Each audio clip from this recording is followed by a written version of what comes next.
คารวะครูค่ะเจริญธรรมพี่น้องทุกท่านค่ะชื่อเบลนาทิตาอินชัยยงค่ะอายุ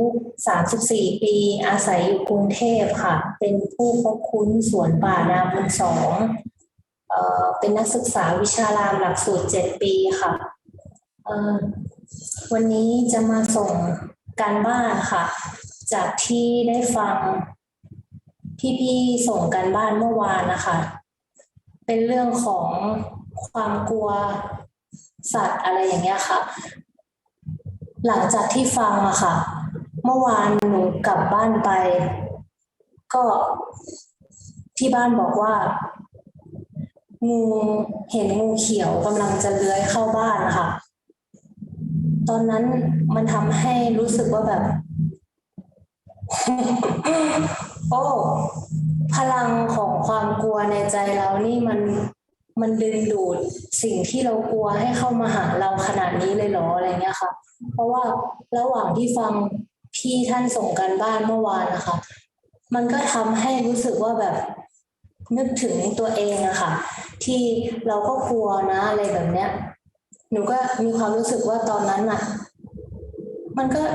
เรายังกลัวอยู่หรือเปล่ามีความรู้สึกแบบเนี้ยค่ะแล้วพอกลับบ้านไปอะค่ะก็เจอเลยค่ะหนูก็ทำให้เห็นว่าเรายังกลัวอยู่นะมันยังมีความรู้สึกว่าแบบกลัวเขาเข้าบ้าน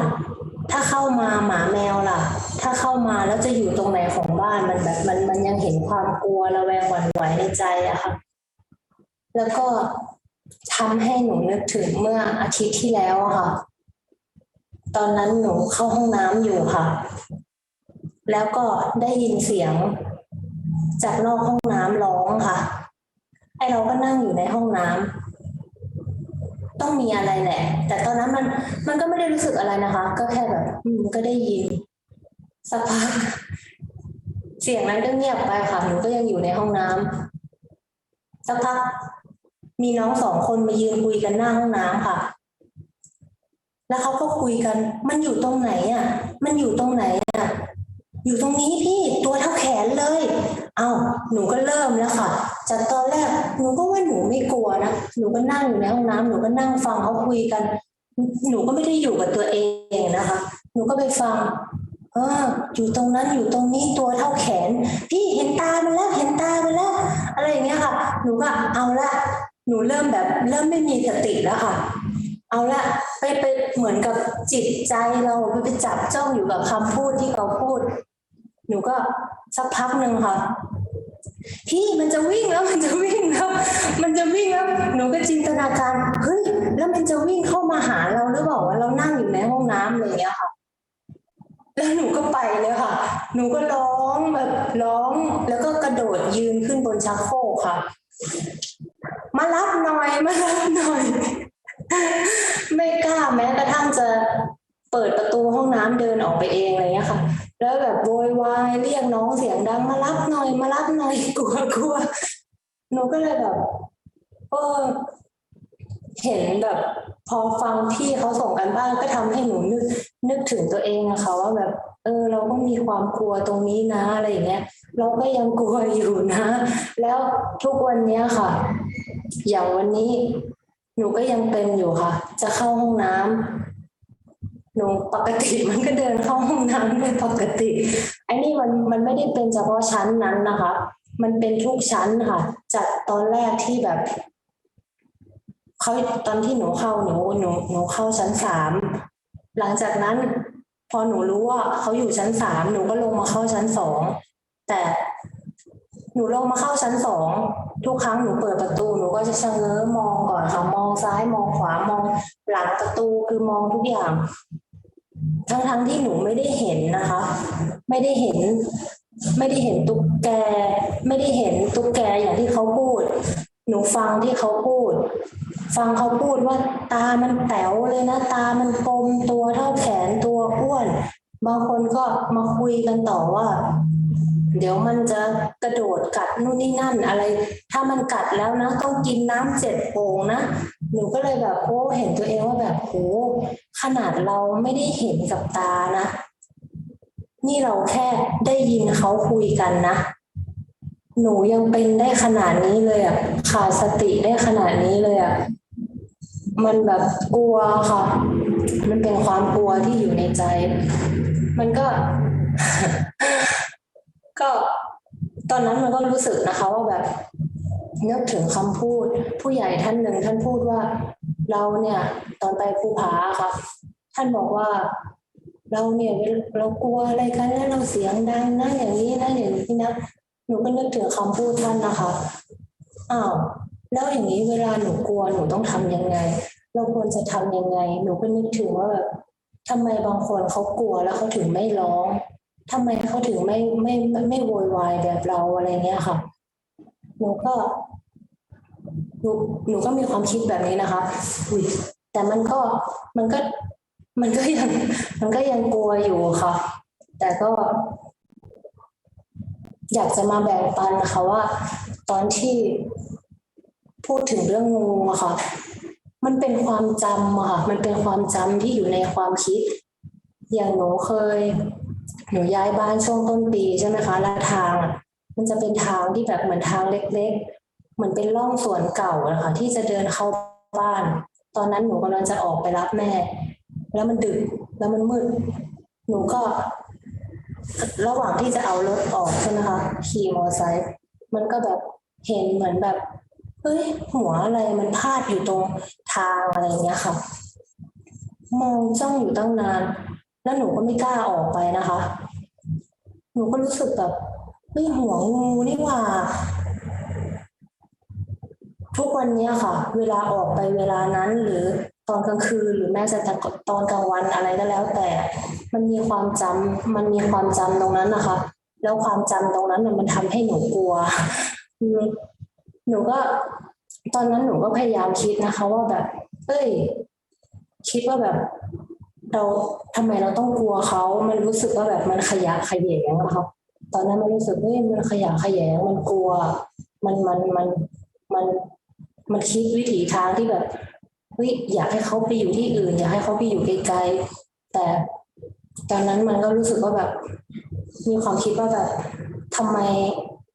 ทำไมเราต้องกลัวทำไมเราต้องไปขยะแขยงเขาด้วยล่ะอะไรแบบเนี้ยนึกถึงกลับกันนะคะเป็นตัวเราว่าแบบเอ้ยแล้วถ้าเราถูกคนอื่นรู้สึกแบบเนี้ยกับเราอ่ะใครเขาเห็นเราแล้วเขาขยะแขยงเรากลัวเราไม่อยากเข้าใกล้เราหนูก็เลยคิดว่าแบบเขาน่าสงสารนะที่เขาเกิดมา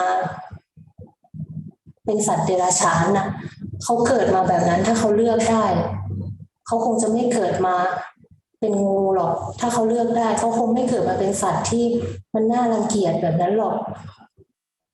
มันก็เลยหนูก็หนูก็หนูก็แบบหนูก็คิดแบบเนี้ยนะคะว่าแบบเออมันก็เลยทำให้รู้สึกว่าแบบสงสารทำไมเราไม่สงสารเขาล่ะทำไมเราไม่เมตตาเขาล่ะเรารักตัวเองนะเราอยากให้คนอื่นมารักเรานะแต่ทำไมเรา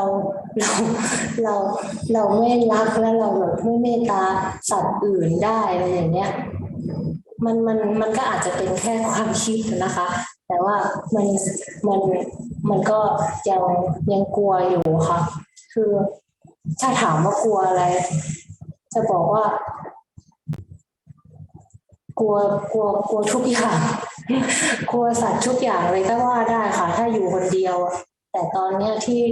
ที่มันเจอเลยก็คืออย่างเมื่อวานอะกลับไปก็คือเจองูแล้วก็เจอเสียงตุ๊กแกอะไรเงี้ยค่ะมันก็ยังเห็นความกลัวความหวั่นไหวในใจอยู่ค่ะก็จะมาส่งกันบ้านประมาณนี้ค่ะว่าได้ฟังกันบ้านของพี่ๆแล้วก็ทำให้เห็นความกลัวของตัวเองค่ะเห็นพลังความกลัวในใจที่ มันทำให้เกิดสิ่งต่างๆรอบตัวดูดเข้ามาหาเราอะไรเงี้ยค่ะค่ะอนุโมทนาค่ะเบลแล้วเบลล้างความกลัวยังไงคะล้างความกลัวยังไงเหรอคะหนูหนูหนูคิดหนูคิดเขาว่าถ้าเขาเลือกเกิดได้เขาคงไม่อยากเลือกเกิดมาเป็นงูหรอกถ้าเขาเลือกเกิดได้เขาคงไม่อยากเลือกเกิดมาเป็นตุ๊กแกหรอก ถ้าเขาเลือกเกิดได้เขาคงไม่เลือกเกิดมาเป็นอะไรที่มันน่าใครเห็นก็ขยะแขยงน่าเกลียดใครเห็นเขาก็อยากจะทำร้ายเขาหนูก็รู้สึกว่าสงสารเขาค่ะที่เขาเกิดมาเป็นสัตว์แบบนั้นเกิดมามีแต่คนรังเกียจเกิดมามีแต่คนกลัวขยะแขยงไม่มีใครอยากเข้าใกล้คิดมองกลับย้อนมาที่ตัวเองค่ะว่าถ้าเราถูกคนอื่นเขารู้สึกแบบนั้นเราจะรู้สึกยังไงไปอยู่ที่ไหนก็ไม่ได้ไปอยู่ที่ไหนก็มีแต่คนจะเอาเขาไปไว้ที่อื่นอะไรแบบเนี้ยค่ะก็เลยรู้สึกตอนนั้นหนูคิดแบบเนี้ยนะคะ แล้วก็รู้สึกว่า จริงๆแล้วถ้าเราเห็นเขาอ่ะมันก็บ้านเขาเหมือนกันน่ะมันก็บ้านเขาเหมือนกันอันนี้คือแบบได้ตอนนั้นความคำพูดเพื่อนนะคะเพื่อนบอกแกนี่มันก็บ้านเขาเหมือนกันนะแกมาอยู่ทีหลังนะแกมาอยู่บ้านเขานะอะไรอย่างเงี้ยหนูก็เลยคิดได้ว่าแบบมันก็บ้านเขาเหมือนกันนี่หว่านี่เรามาอยู่ทีหลังแต่เราก็คิดจะทำร้ายเขาแล้วนะมีความคิดว่าแบบเฮ้ยอยากให้เขาไปอยู่ที่อื่นเอาเขาไปอยู่ที่อื่นทั้งๆที่ เรามาอาศัยอยู่หลังเขาเรามาอาศัยอยู่ใกล้บ้านเขาอะไรอย่างเงี้ยค่ะ ค่ะนะคะ เราก็มีวิธีพิจารณานะคะเดี๋ยวดูถ้าเจอใหม่หรือความรู้สึกนี้ว่าใหม่มันจะลดลงหรือเปล่านะความกลัวมันจะลดลงหรือเปล่าบางทีอาจจะต้องมันหลายชนิดด้วยนะที่เบลบอกนะคะ หลายชนิดด้วยบางทีเราพิจารณาแต่ละชนิดมันอาจจะพิจารณาแตกต่างกันด้วย เพราะบางอย่างมันก็เป็นมีพิษบางอย่างมันไม่ได้มีพิษอะไรเลยนะแต่เรากลัวมันอย่างเงี้ยเพราะเรากลัวหลายชนิดก็ทั้งพิจารณาเดี่ยวพิจารณารวมนะคะพิจารณารวมอย่างที่เบลบอกว่ามันก็เป็นสัตว์นะมันไม่ได้อยากเกิดเป็นแบบนี้หรอกขณะเดียวกันน่ะแล้วเราก็เชื่อชัดในเรื่องกรรมว่าถ้าวิบากดีมันก็จะคุ้มครองเราแหละถ้าวิบากร้ายมาไปอยู่ที่ไหนมันก็ไม่พ้นหรอกใช่ไหมคะแต่จิตเราต้องไม่ไปกลัวไปชังเขาหรือกลัวเนี่ยมันจะทำให้ดึงเรื่องร้ายมาก็จะดึงสิ่งที่เรากลัวนั่นแหละมานะมันเป็นเนี่ยตัวนี้ก็ทำให้เราชัดในเรื่องกรรมนะคะเรื่องความคิดของเราว่ามันจะดูดดึงสิ่งที่เราไม่ต้องการน่ะมาเข้ามาหาเราเราก็ไม่ต้องไปชังอะไรถ้าเราไม่ชังอะไรเราก็ไม่ต้องไปมันก็จะไม่ได้มาเกี่ยวพันกับเราหรือดูดดึงมาหาเรานะคะค่ะอนุโมทนากับเบลค่ะได้ฟังแล้วก็ได้ประโยชน์นะคะเอาไปใช้ค่ะขอบพระคุณ ค่ะค่ะเชิญที่โสภาค่ะ ค่ะฟังที่น้องเบลเล่าแบบตอนที่เพื่อนพูดไปแล้วจินตนาการตามเขาอะค่ะแบบคิดตามที่เขาบอกอะเหมือนพี่เคยดูเกมโชว์อะไรสักอย่างเนี่ยค่ะคือการคนที่จัดอะเขาเขาจะรู้ว่าคนที่มาเล่นเกมเนี่ยคนไหนกลัวอะไรแล้วทีนี้เขาก็จะมีกล่องซึ่งใส่ของไว้ในนั้น แล้วก็ให้คนที่กลัวอะไรต่อมีอะไรแล้วแต่แหละให้เอามือล้วงเข้าไปอะไรอย่างเงี้ยแล้วก็จะมีกองเชียร์อยู่2-3ท่านซึ่งเห็นของที่อยู่ในกล่องนั่นแหละว่ามันคืออะไรแล้วคนที่เห็นเนี่ยเขาก็จะเชียร์บิ้วไปในทางที่ว่าเหมือนอย่างอีกคนที่กำลังจะล้วงเข้าไปในกล่องนั้นคือกลัวงูเขาก็จะบอกว่าอุ้ยดูมันทำตาอุ้ยดูมันนู่นอุ้ยดูมันนี่แล้วทีนี้ คนที่กำลังจะล้วงมือลงไปอ่ะเขาก็กลัวเป็นทุนเดิมอยู่แล้วแต่จริงๆในนั้นน่ะก็มีเป็นขนมขนมแบบเหมือนนิ่มๆขนมอะไรสักอย่างที่มันมันจิ้มไปแล้วมันก็นิ่มๆรู้สึกนิ่มๆอะไรอย่างเงี้ยแต่แล้วคนที่เชียร์น่ะเขาก็พยายามจะบิ้วให้คนที่กลัวน่ะคิดไปว่าต้องเป็นไอ้นั้นต้องเป็นไอ้นี้อย่างเงี้ยเสร็จแล้วพอเขาล้วงไปเขาก็บอกอีกนิดจะเจอแล้วอีกนิดแล้วเขาก็พยายามบิ้วไอ้คนที่จิ้มไปไปเจอขนมนะตกใจวิ่งจนไม่มีที่จะอยู่เพราะเขาคิดว่า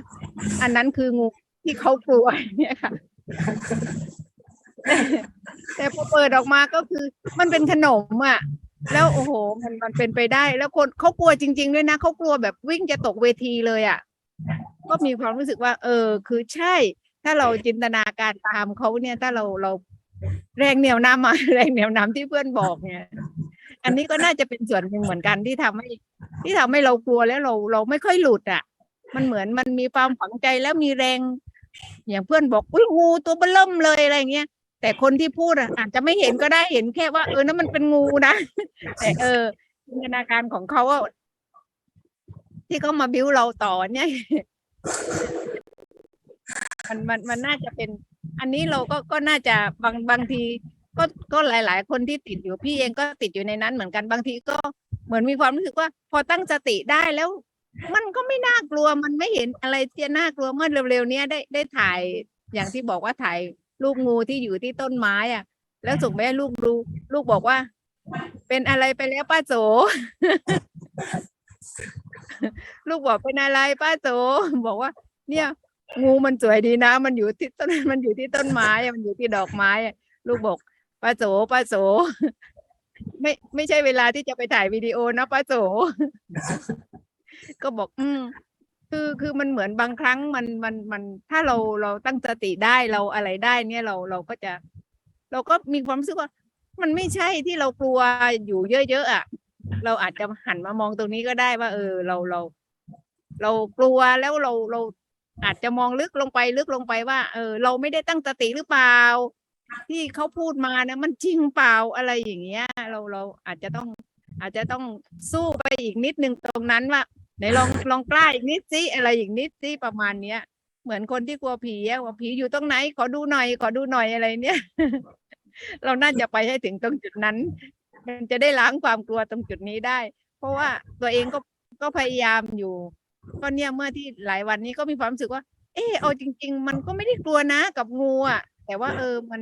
เหมือนเราได้เห็นแล้วได้ตั้งสติแล้วอะไรอย่างเงี้ย เราก็ไม่กลัว ค่ะครั้งหน้าถ้าเจอจะพยายามตั้งสตินะคะ ให้มากกว่านี้ค่ะขอบคุณค่ะ ค่ะอนุโมทนาค่ะถึงภูผาฟ้าน้ำแล้วค่ะเทอมตะก้านค่ะเปิดไมค์ก่อนนะคะ